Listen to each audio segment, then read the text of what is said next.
Olá pessoal, tudo bem? Hoje vim conversar um pouquinho com vocês sobre a conexão de 3 livros, tá?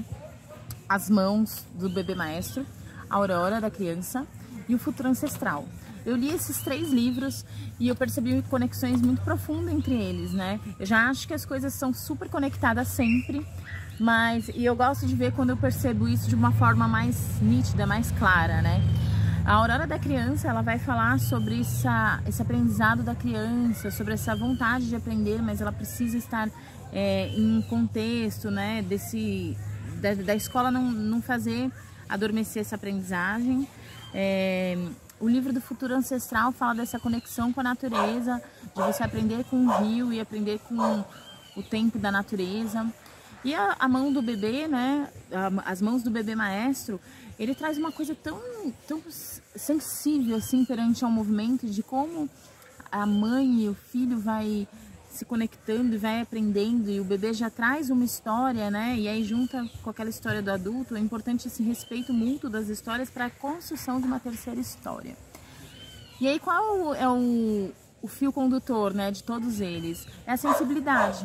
Então, assim, a sensibilidade do desenvolvimento humano e como a gente precisa dessa sensibilidade, dessa troca, né? Do eu, que já nasce sendo, né? Que é o que o Futuro Ancestral vai falar. Ele fala que a criança já nasce. As mãos do bebê também, ela fala que a criança já nasce sendo. Com esse meio que ela entra, né? Com esse meio que ela entra, com essa partilha dos adultos. Isso tudo é tão rico, né? E de alguma forma os 3 estão um pouco falando isso. Foram leituras muito profundas e bem diversas, né? O Futuro Ancestral eu comecei a ler devido ao Abril, Dia dos Povos Indígenas, As Mãos dos Bebês, por causa que me interessou Mãos dos Bebês, com essa conexão do maestro, né? Achei interessante e perceber como a mão do bebê fala, né, com a gente, esses movimentos, essa linguagem que o bebê usa corporal. E A Aurora da Criança foi um livro que eu já tinha recebido, emprestado há muito tempo, e ele estava ali, eu falei assim, nossa, deixa eu ler. E ele é uma leitura que ela é muito dinâmica, né, ela é uma história, e você acaba sendo envolvido e rapidinho você lê. Eu não esperava me surpreender tanto com esse livro, e ele realmente trouxe a sensibilidade. Todos os livros ele fala sobre esse aprendizado, né, esse desenvolvimento da criança, do ser da criança em contato com o mundo adulto e com o mundo ao redor. Então, assim, achei que são 3 leituras fantásticas para a gente aprender e refletir. Acho que a gente subestima, né, o bebê, a gente subestima a criança que nasce, mas ela tem muito a dizer.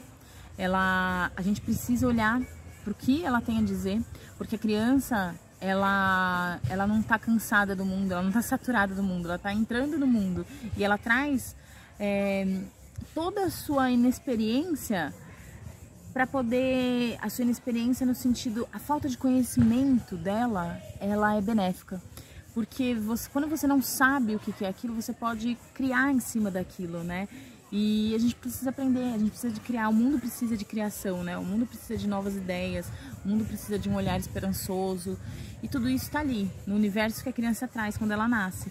Se a gente começar a entender que ela não precisa ser formatada no nosso mundo, que ela não precisa ser encaixotada, a gente tem que olhar para ela e a gente observar mais ela do que ela nos observar, a gente vai ter a esperança aí de novos movimentos para o mundo e a mudança que talvez o mundo tanto precise, né?